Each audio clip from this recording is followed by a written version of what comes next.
Hey guys, Joel's back with another reasoning sesh where I challenge the status quo of the wisdom of the world and the church by diving deep into the ancient scriptures, uncovering meanings hidden by translations, and really exposing what the institution has been sitting on to apply it practically in situations in our present day. And today I'm going to be talking about the division that comes between us and the physical relationships that we have when it comes down to truth. Come now and let us reason together. Come now, we can talk it over. But if you like these videos, give it a thumbs up, hit subscribe for more because I'm always making videos like this. I'm always sharing truth because we are really accelerating forward into a new way of doing things. But with that out of the way, I'm just going to jump right into it. Reading from the words of Jesus here in the Evangelion of Matthew, he says, "Think not that I am come to send peace on earth. I came not to send peace, but a sword." Now this is Jesus talking. And a lot of times the institution has given us this warped idea of what he's come to do. But we really got to look at the whole picture and understand just what's going on.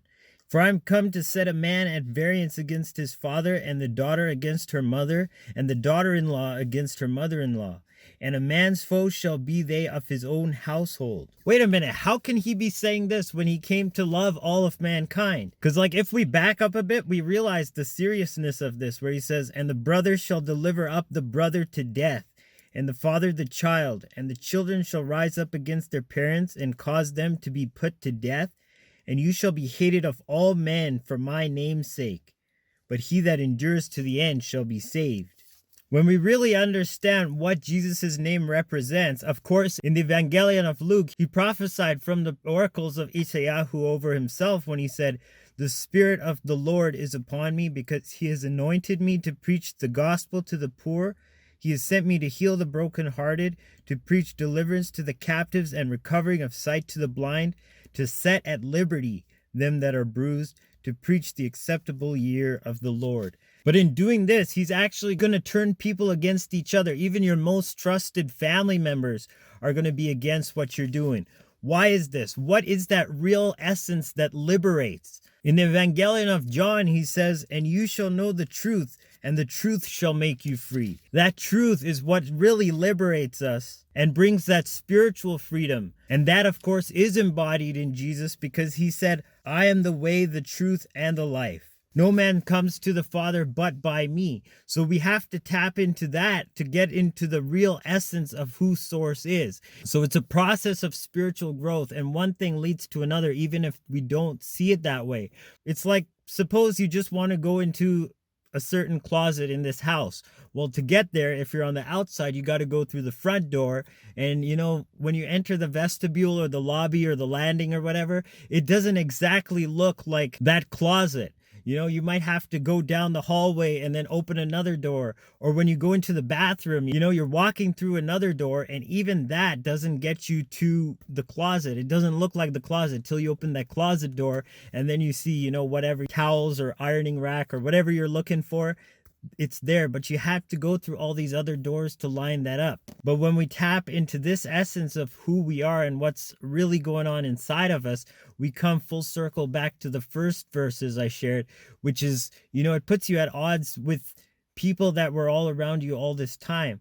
The truth is what really divides people, and that's especially true at this time. The people that are truth seekers, that really know true information, are absolutely isolated in thought processes from the people that just buy the narrative and just continue on trusting those with an exceptionally bad track record. So this is the division that he's talking about when he says he's come to bring that sword. And that sword, of course, is the word that goes forth out of his mouth, and that divides to the division of soul and spirit and of the joints and marrow, because it's a discerner of the thoughts and intents of the heart.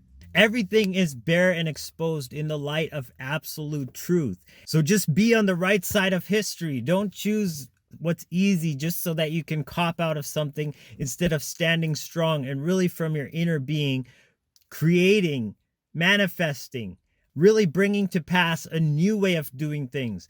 Download that into this world, and you can be the catalyst that actually brings the change about in your own life experience and in the world around you. So I love you guys. I'll check you in a future reasoning sesh. Joel signing out once again.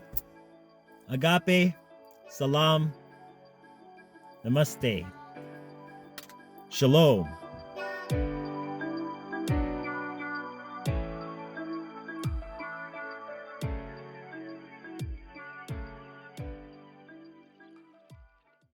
Man, it's starting to get cold here in Calgary. But it's nothing I haven't handled before.